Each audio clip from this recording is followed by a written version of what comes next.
अस्सलाम वालेकुम। आपको एक बार फिर से खुशामदीद करती हूँ मोरविश कुजीन में। आज मैं बहुत ही इजी डिलिशियस और डिफरेंट सी एक रेसिपी शेयर कर रही हूँ। मैं बना रही हूँ एवोकाडो टोस्ट। अगर आप एवोकाडो टोस्ट के फ़ैन हैं और बाज़ार से बार बार लेते हैं तो बहुत ही क्विक, इजी और डिलिशियस ये रेसिपी है जिसको आप अपने नाश्ते में तैयार कर सकते हैं। चलिए जल्द से देखते हैं कि इस मज़ेदार सी रेसिपी के लिए हमें क्या क्या चीज़ें दरकार हैं।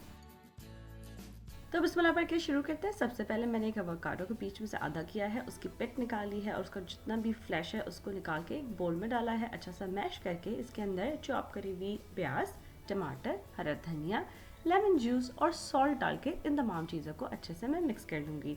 इस तरीके से ये एवोकाडो का जो स्प्रेड है वो तैयार हो चुका है। मैं आज multigrain whole wheat bread ले रही हूँ, उसके ऊपर एक अच्छा सा इसको स्प्रेड करूँगी। अब आप चाहें तो उसके ऊपर कुछ और भी स्प्रिंकल कर सकते हैं, za'atar, black pepper, whatever you like. मैं जो है वो फ्राइड एग के साथ इसको सर्व कर रही हूँ। ऊपर से क्रश्ड रेड पेपर, हरा धनिया डाल रही हूँ और ये मज़ेदार सा क्विक एवोकाडो टोस्ट जो है वो तैयार हो चुका है। Somehow recently I got obsessed with avocado toast, तो मैं पूरी कोशिश करती हूँ कि किसी वक्त भी जब मौका मिले बना लूँ। It's healthy, it has all healthy fats और उसके बाद ये क्रीमी और मज़ेदार सा ये टोस्ट तैयार होता है। अगर आप इस रेसिपी का तो ट्राई करें तो मुझे ज़रूर बताइए कि ये आपके पास कैसा बना। मेरी रेसिपीज़ को पसंद करने का, उनको सराहने का बहुत शुक्रिया। अल्लाह हाफिज़। अगर आपको ये रेसिपी अच्छी लगी तो लिंक्स पर ज़रूर क्लिक कीजिए ऐसी और बहुत सी मज़ेदार रेसिपीज़ के लिए।